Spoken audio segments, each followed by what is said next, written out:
talking about the Catechism of the Catholic Church. And so what I thought we would do is, before we actually start talking about or breaking open the Catechism and going through some drills, for lack of a better word, of just going through it, you asking some questions and us physically opening up the Catechism and putting it to use. If you don't have a Catechism with you, see if you can look on with somebody next to you. All right. The assumption here is that we're using it with the actual Catechism. I deliberately did not want to do this electronically. All right. So, and the green one is the one that I've been pushing, and I'll explain that in just a moment of why this is the one that I recommend you have. All right. So, my good professors at Ave Maria always said that we should begin any lesson with definition of terms. So I'll start off by just giving you a real quick definition of what is a catechism. And a catechism is simply a text that contains the fundamental Christian truths, and that they're organized in such a way that to help us understand better what those truths are. Okay?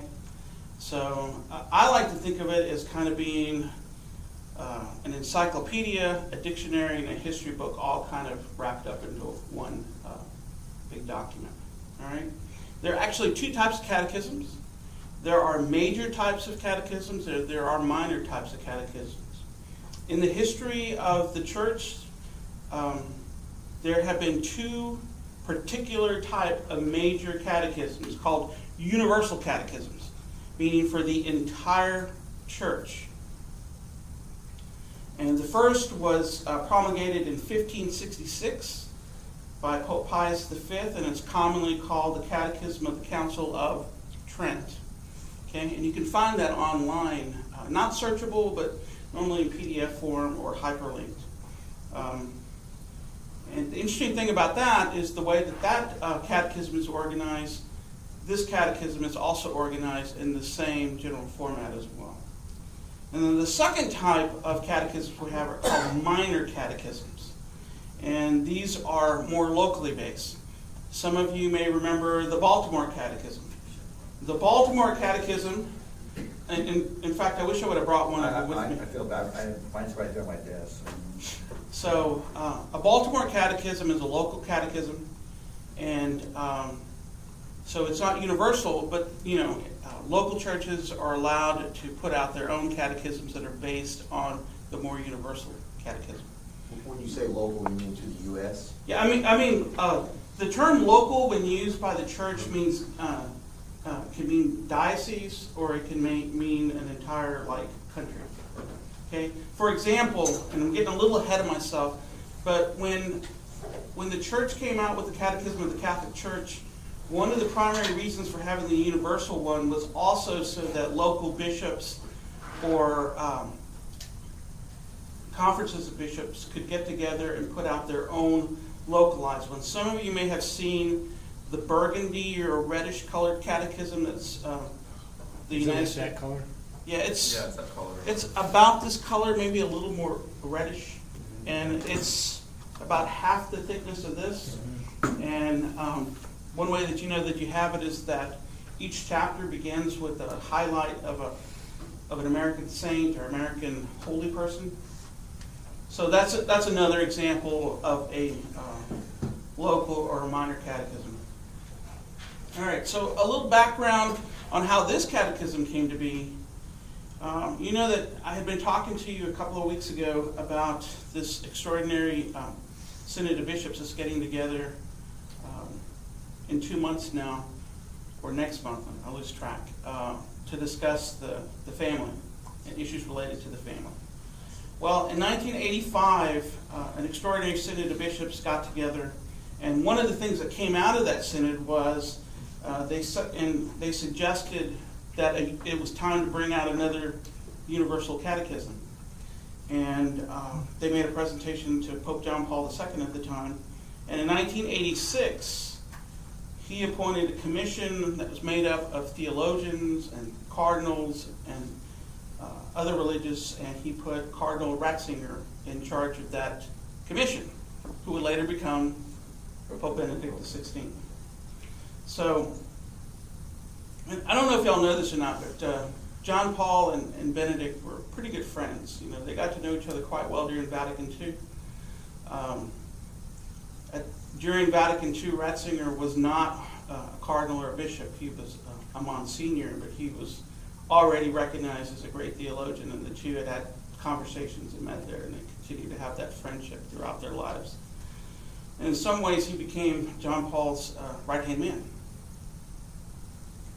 So in 1989, so from between 1986 and 1989, the commission got together, started drafting the first draft of the Catechism.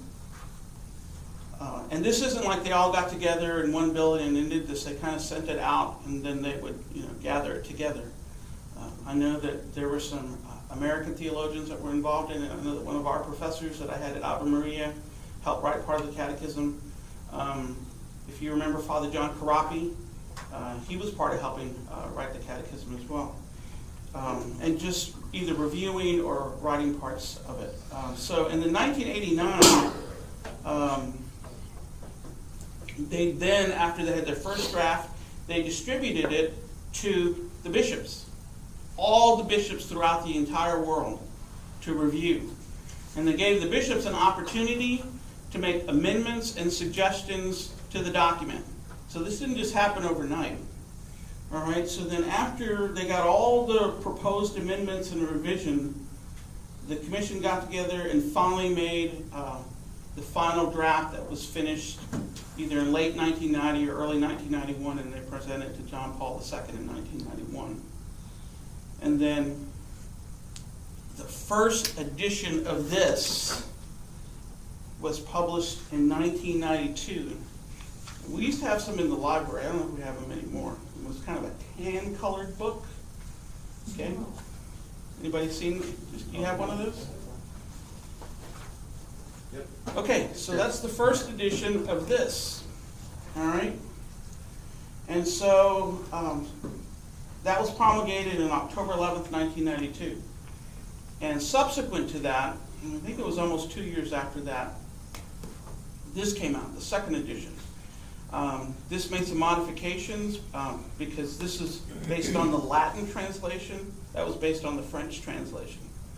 And if you'll know, the official language of the church is Latin. But interestingly enough, most drafts also start off in French because French is the preferred language of the theologians. I don't know why that is, but there are a lot of great theologians. One that comes to mind that helped with Vatican II was de Lubac. They were all French theologians. So for some reason, French is also, it's not the official language, but it's a preferred language. So the English version came out in 1994. This is 100 pages longer than that one and includes the index, additions to the index, and it's based on the Latin translation, so this is the more accurate of the two. Okay, and that's the reason why I recommend this one. Number one has the index, and number two is accurately based on the Latin translation. Okay, so that's why we should have this one. Okay, all right. So yeah, that gives you kind of a historical background of how this came to be. So as you can tell, it took about 7-8 years to put this thing together. All right, and it had a lot of input. If you'll remember how long it took to just draft those minor changes to our liturgy, okay, when they changed from the old translation to the third translation of the Roman Missal, that's a relatively small document compared to this. And imagine the number of people that were involved in this for this to come together. Okay? So, I'm going to talk a little bit about how this is organized. I'm going to give you kind of a brief overview, and then we're going to break it open. Like the Catechism of Trent, it's broken into 4 main parts. Okay, I'll tell you what those are in just a moment. It has over, I think it's 903 pages. 903, 904. Yeah, 904 pages long. So it's over 900 pages long. And it's organized by paragraphs. Each paragraph is numbered. It has 2,865 paragraphs. And each is numbered. When we reference the Catechism, we reference it by paragraph. Okay, so when you hear somebody say, according to the Catechism, paragraph 1706, that's what they mean. We don't reference the pages, we reference the paragraphs. All right? All right, I said there were 4 parts. Here are the 4 parts, and then I'm going to break down what those 4 parts contain. The first is called the profession of faith. The second is called the celebration of the mystery, of the Christian mystery. The third is life in Christ. And the fourth is Christian prayer. The profession of faith is exactly what it sounds like. It's based on the creed. Okay? And in a lot of ways, not exactly, but mostly, that section is broken down almost word for word or phrase for phrase of the Apostles' Creed, okay, and some of the Nicene Creed. Okay, it begins with what we believe. Okay, I think this is the subtitle of that section. All right, so those kind of the nuts and bolts of the key things that we believe. All right, the second part is called the celebration of Christian mystery, and it has 2 major components to it. The first is the liturgy. Okay, and the liturgy is not just the Mass, but it can also include the liturgy of the hours and a few other things as well. The third section is life in Christ, which is essentially the morality section. And this is made up also of 2 primary components. The first component are the 10 Commandments. So they use the 10 Commandments as the framework to discuss moral issues, which also gets you into Catholic social doctrine as well. This would be the section of the Catechism that would contain those elements. If you'll recall, about a month ago we went over Catholic social doctrine. This would be the section where they came out of. Then the final section is Christian prayer. The first part of section 4 is pretty much an overview of prayer, starting from the Old Testament, moving forward, talking about the relationship that we have with with God in totality, and also kind of gives us an introduction into various different types of prayer, like contemplative prayer, meditative prayer, that sort of thing. And then finally what it does is it breaks down the Lord's Prayer, the Our Father, okay, as also kind of a framework, as we're taught that that's essentially the perfect prayer. It breaks that down, much like it breaks down the creed, and analyzing it and what that means to our prayer life. All right? So those are the main 4 components. In the very back of the Catechism, you have it organized in subject matter. You have a couple of things back there. You have cross-references. The cross-references include cross-references to church documents, some encyclicals, documents by church fathers. You also have an index that's pretty detailed, and you also have a glossary. All right, and so that's in the very back, and that's the extra 100 pages that I was talking about. That is what makes the green version so much better than these pocket versions of the Catechism. Okay?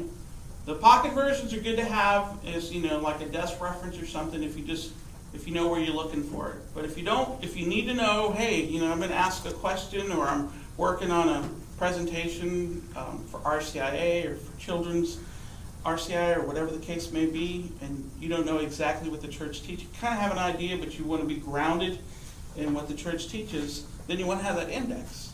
Okay? And the cool thing about this is that this document